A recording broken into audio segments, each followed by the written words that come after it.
सीखते रहेगा, लेकिन उसने कभी भी कैसे रहना है, कितना अच्छा खाना है, क्या पहनना, कोई मतलब नहीं आता था उसको यहाँ पर। इवन कि कभी कोई जाते थे लोग उसको बोलते थे भाई मुंह पे पानी मार ले चल।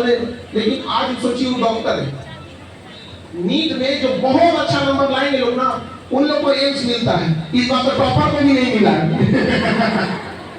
इस बार के नीट में सब टॉप कर दिया है सब। अब नीट में अगर किसी को टॉप करना है तो पढ़ाई से ज्यादा पैसा की जरूरत है। ले जाके एनटीए को थमा दीजिए और वो आपको क्या दे देगी, टॉपर का सर्टिफिकेट दे जाइए यहाँ पर। अभी तक उसको कुछ तो अभी क्या है ना कि आप लोग बहुत ज्यादा इन सब चीजों में ध्यान दीजिए।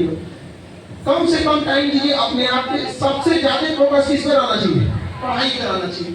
पढ़ाई पर फोकस वैसे ही होना चाहिए जैसे इंसान नोट गिनते टाइम करता है। जब नोट गिनेगा ना तो उसका कुछ हो जाए बस 108 बार मोतियों की माला करने में, या फिर कभी कोई तस्बीह पढ़ता है दुआ करने के लिए 100 बार का दुआ करता है, उस 100 बार, जैसे मुस्लिम धर्म में ज्यादातर लोग कोई 100 बार करता है, कोई 3 बार, कोई 7 बार। हिंदू धर्म में 108 का बड़ा महत्व है, नहीं देखते हैं 108 बार मोतियों की माला पर। वो 108 बार पढ़ेंगे लोग, चाहे इस धर्म के लोग, चाहे 100 बार तस्बीह पढ़ेंगे मुस्लिम धर्म में, 100 बार में उनका 100 जगह ध्यान भटकेगा, खाना नहीं बना, पैसा नहीं दिया।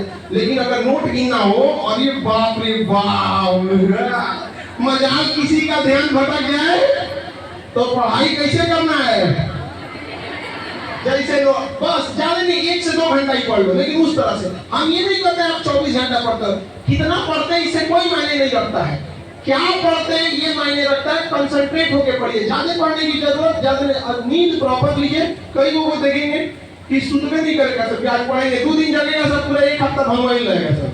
आपको जिस टाइम सुटेबल हो रहा है आप उसी टाइम को फॉलो कीजिए। अपने एक आपका जो नेचुरल टाइमिंग है उसी के हिसाब से रखें। हमको कोई सुबह उठा के पढ़ा कोई काम करने को बोलते नहीं होगा। 7 बजे से पहले कोई काम नहीं करेंगे और रात 2 बजे के बाद कोई काम नहीं। हमको रात 2 बजे तक पूरा ऑफिस वर्क खत्म करके 1:30-2 बजे तक यहाँ से पटना का पूरा वर्क खत्म हो जाता है 10 बजे।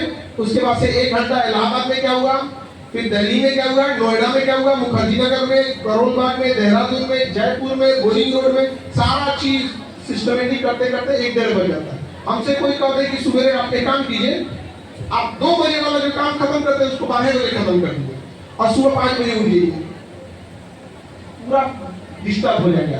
तो आप जिस टाइम फ्रेम में आप शेड्यूल है आप उसी टाइम फ्रेम में कीजिए। आप हमेशा कोशिश कीजिए कि जो चीजें आपको डिस्ट्रैक्ट करती हैं उसका आज एक लिस्ट बना लो कि आपको मेन टाइम कौन कौन खराब कर देता है। ये वो तो आजकल वो कौन सी होता है, घसका घसका रील, हाँ रील, वो अनइंस्टॉल मार, मेरे मोबाइल में नहीं है वो, यूट्यूब में घसका देता है। एक तो विद्यार्थी हमसे पूछा कि सर यूट्यूब डिलीट नहीं होगा। सोचिए वो कितना डिस्ट्रैक्ट हुआ होगा, यूट्यूब डिलीट नहीं होगा। अरे कैसे डिलीट हो जाएगा, यूट्यूब किसका है, गूगल का, और गूगल का ही एंड्रॉइड है। आपका मोबाइल चाहे जिस कंपनी का हो, सैमसंग हो, रियलमी हो, वो चलेगा किस सॉफ्टवेयर पे, एंड्रॉइड। एंड्रॉइड का कौन है, गूगल। समझना क्या। तो वो सब जो चीजें डिस्ट्रैक्ट करती है कोशिश कीजिए उसका एक लिस्ट बनाइए और डिस्ट्रैक्शन वाली चीजों को क्या कर दीजिए, साइड कीजिए, एकदम साइड कीजिए। वो पूरा टाइम आपका खराब कर देगा और कोई नहीं है। किसी चीज को बनाने में बहुत मेहनत लगता है। रोटी खाने में जितना टाइम लगता है ना उससे ज्यादा मेहनत लगता है रोटी बनाने में, और रोटी बनाने में जितना मेहनत लगता है उससे ज्यादा टाइम लगता है उसको कमाने में, और कमाने में जितना टाइम लगता है उससे ज्यादा टाइम लगता है उगाने में। तो जो भी बड़ा काम होगा उसमें क्या लगेगा, टाइम लगेगा। और इसमें से ज्यादातर लोग किसान हैं, किसान फैमिली हैं। किसान फैमिली को कितना तकलीफ होता होगा जीवन जीने में मत पूछिए। यहाँ पे बहुत सारे किसान लोग का पूरी मतलब फाइनेंशियली चेन ही टिका होता है खेती पे। अगर खेती अच्छी हो गई तो बेटा को पढ़ने भेज सकते हैं, बेटी का ब्याह करवा सकते हैं, और अगर खेती खराब हुई नशा जाता है वहाँ पे। मतलब किसानों की सबसे ज्यादा दुर्दशा। छत टपकती थी उस किसान की, फिर भी बारिश की दुआ मांगता है। रीजन उसका बिना बारिश उसका कुछ नहीं हो सकता है। तो आप में ज्यादातर लोग किसान फैमिली से हैं, पढ़ लिख के वहां बनिए ताकि कभी किसी की सामने वाले की औकात ही न हो कि आपसे दहेज मांग सके। अपने अंदर वो काबिलियत जरूर रखिए कि सामने वाला क्या हो जाए, एक बार सोचे कि अब भी एक तमाचा दे देगी, समझा गया। और जिस दिन के दहेज मांगने वाला पिटाना चालू करेगा सब, जिस दिन तो अखबार का हमेशा कोई मान लीजिए कोई पिता के आ रहा है तो कोई पूछेगा दहेज मांगने वाला का हो, तो हमको लगता है तभी ही सुधरेगा सब। बिना मतलब का क्या बना कर दहेज अगर कोई ले रहा है तो वो लड़की का ससुराल नहीं है, वो लड़की का हॉस्टल है, और हॉस्टल का वो पूरा फीस एक बार में दहेज के रूप में दे दिया। बाहर में गया सास ससुर, हॉस्टल को हॉस्टल की तरह इज्जत दिया जाता है। क्या मतलब है? पेमेंट हो चुका है यहाँ पे, नहीं गया है, लेकिन फिर भी इज्जत दीजिएगा, क्योंकि क्या है कि अभी आप लोग ट्रांजिशन भेज रहे हैं, आवाज दिला दीजिएगा कि देखिए हम आपका काम कर दे रहे हैं। ये इसलिए कर रहे हैं कि माँ बाप का संस्कार है और पढ़े लिखे हैं, इस वजह से हम उस पढ़े लिखे का इज्जत कर रहे हैं।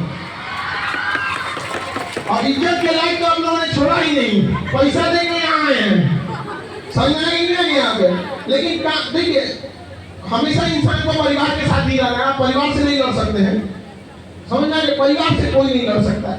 भगवान लंका जाके रावण को हरा दिए, लेकिन कहाँ हारे? जब वापस आए अपनों पास, तो इंसान को थक हार के लाख कमियां भुला के उस परिवार में रहना ही पड़ता है। लेकिन एक लिमिट से ज्यादा कभी कोई चीज बर्दाश्त नहीं करना चाहिए। अब पढ़ लिख के रखिए, तभी जब आप कामयाब हो जाएंगे तो हर चीज आपका इसी पे डिपेंडेंट है। सोचिए अगर आप यहाँ से खाली हाथ लौटिएगा ना, तो माँ बाप आधा पैसा खर्च कर चुका है आप लोग का, फिर क्या होगा? खुद से खुद जैसा मन वैसा से ब्याह शादी करा के भेज देंगे, सब कुछ आपके पसंद का दिलाया जाएगा, कपड़ा लत्ता गहना जेवर सब, जिससे ब्याह होगा वही आपके पसंद का नहीं रहेगा। कितना खराब जीवन हो जाएगा यहाँ पर। बेहतर होना चाहिए, हम सबसे यही दुआ करते हैं कि सब लोग जल्दी से जॉब लो और इतना बढ़िया घर द्वार मिले कि रोए से आंसू ना निकले, एकदम लोग कहे कि अरे ब्याह करो तो मतलब इतना बेहतर घर मिले आप लोगों के आंसू ही ना निकले। वो होता क्या है, दुख कब बढ़ जाता है जब देखते हैं कि बाप का घर बिक गया, खेत बिक गया, भाई के हिस्से का खेत बिक गया और मुझे मिला होता नहीं, चारों से चौपट हो जाता है यहाँ पे। तो बस यही दुआ है। लेकिन देखिए दुआ तभी काम आता है जब आप मेहनत करते रहिए। तो मेहनत करके जीने लगा के इतना वेल सेटल होना है कि पापा के पास कभी पापा के ऊपर बोझ नहीं बनना है, समझा नहीं मिलेगा। और यहाँ से जब जाए आप लोग तो अपने पापा से अकेले में बैठ के, जब पापा से जब देखिए ठीक ठाक है खाली बैठे हैं तो अकेले में बैठ के पापा से जरूर कहिएगा कि पापा आप समाज से परिवार से लड़ के हमको पढ़ने भेजे हैं, वादा करते हैं आपका सर झुकने नहीं देंगे।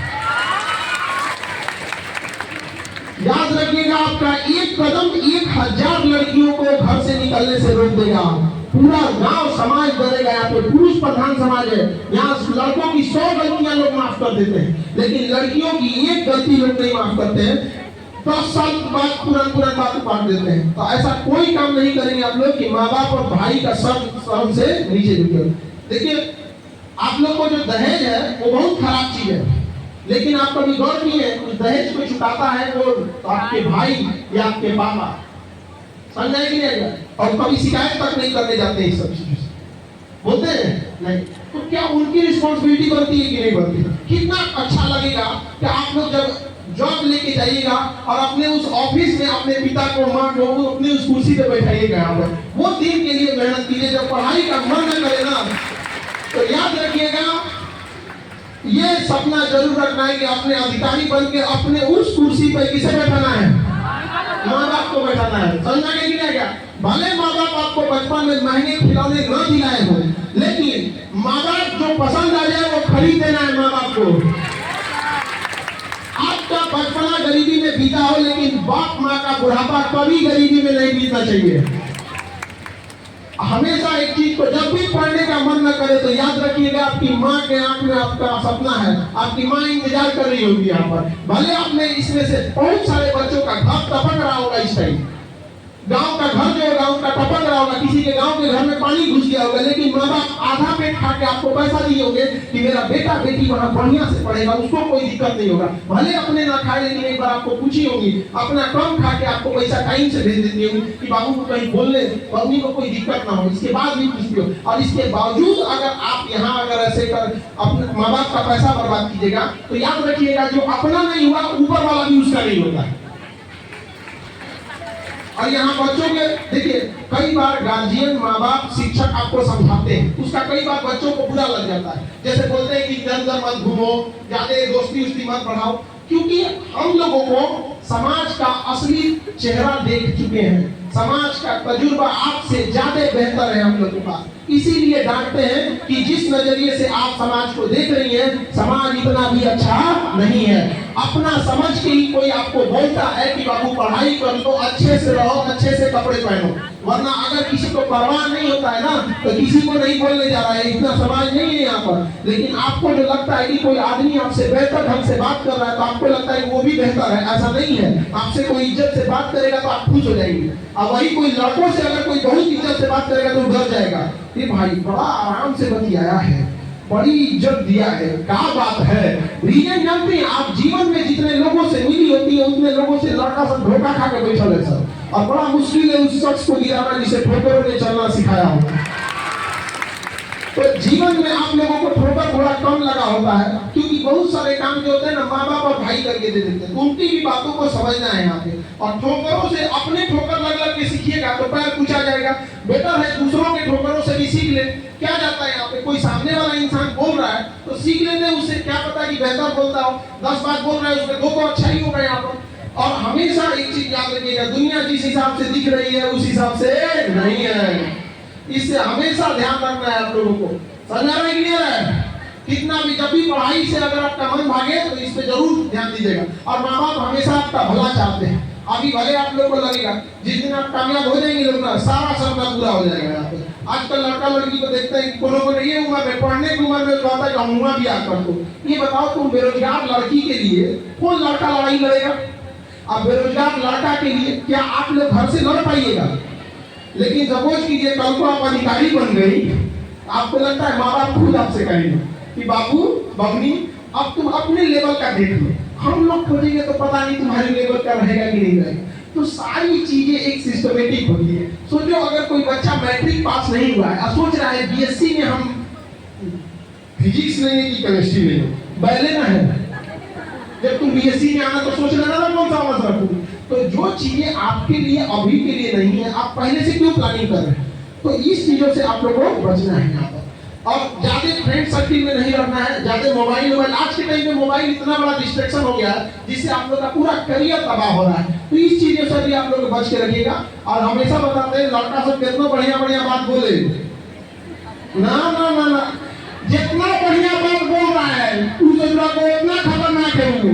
बदलों से तो बढ़िया बातें नहीं बोल पाता है सब, और जितना घुमा के बोल रहा है एकदम खतरनाक, समझ जाना।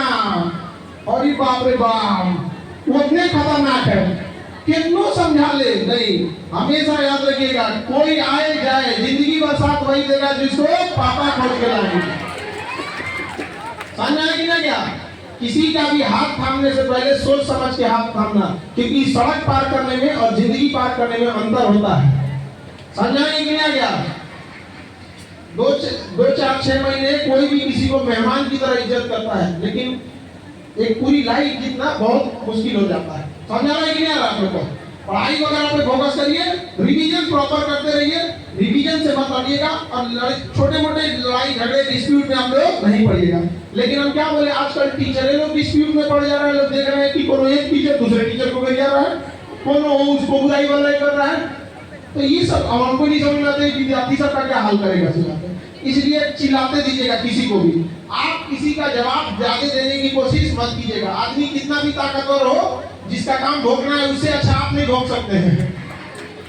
लोग चाहे जितनी कमियां, लोग जब सीता माँ को नहीं छोड़े तो हम और आपकी इलेक्ट्री का मसाला आएंगे नहीं। जब चिल्लाने दीजिएगा यहाँ पर, आपके चेहरे पे अगर कोई दाना निकल जाता है तो ज्यादा दिन उसकी वैल्यू नहीं है। एक समय आएगा वो दाना खत्म हो जाएगा, दिखेगा क्या? आपका चेहरा ही। तो कोई आपके ऊपर कोई बात बोल देता है तो उसका ज्यादा दिन वैल्यू नहीं है, 2-4-6 महीना, उसके बाद दिखिएगा तो आप ही लोग दिखेगा। इसलिए फोकस हमेशा किस पे होना चाहिए? पढ़ाई पे। और मैनेजमेंट अच्छे से करते रहिएगा पढ़ाई वगैरह का। बच्चा लोग कहता है कि हमसे टाइम मैनेजमेंट नहीं हो रहा। हम लोग से देखो, हम लोग यहाँ बैठे, हम लोग इलाहाबाद मैनेज हो रहा है, जयपुर हो रहा है, दिल्ली हो रहा है, देहरादून हो रहा है कि नहीं हो रहा है? तो कैसे हो रहा है? आप करिएगा, भागिएगा तो नहीं होगा कोई काम। सपोज कीजिए कि आप कोई काम करते कि मंडे को नहीं करेंगे, इसको ट्यूसडे को करेंगे। कुछ काम करते ना, इसको मंडे को नहीं करेंगे, इसको ट्यूसडे को करेंगे। ट्यूसडे का जितना काम है अगर आप उसको मंडे को करिएगा तो हो जाएगा। लेकिन आप अस्पताल टाल देते हो। हाँ, मंडे को, ट्यूसडे का सारा काम अगर मंडे को भी कर देते हैं ना एक दिन में, फिर भी आपके पास कुछ टाइम बच जाएगा। तो आप अपना मैक्सिमम यूटिलाइज नहीं कर पाते हैं। आप कितना पढ़े ये मायने नहीं रखता है, मायने ये रखता है कि कितना पढ़ सकते हैं। इसलिए इस पे हमेशा ध्यान दीजिएगा। अब ज्यादा किसी की बुराई में नहीं रहिएगा, आप लोग सिंपल रहिएगा, चाहे जितना सिंपल रह सकते हैं। एकदम सिंपलिसिटी से बेहतर दूसरा दुनिया कुछ नहीं होता। इंटरव्यू देने जाती हैं आप लोग, चाहे यूपीएससी हो, स्टेट पीसीएस हो या किसी चीज का, कैसे जाते हैं लोग? हाँ, एकदम सिंपल होकर जाते हैं कि नहीं जाते हैं? तो फिर वैसे ही लाइफ में भी हमेशा क्या रहना है?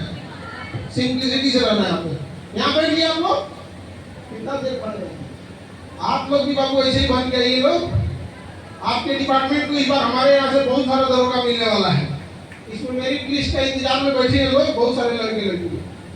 चलिए बाबू, अब बाकी सारे टीचर लोग भी आ रहे हैं। जैसा कि वादा किए थे आप लोगों को बीपीएससी का, कि बीपीएससी पहले पटना में बीपीएससी उतना होता ही नहीं था। जिसको मान देखिए पटना की एजुकेशन सिस्टम की वो खराबी क्या है कि एक ही चीज हर जगह पढ़ा दिया जाए।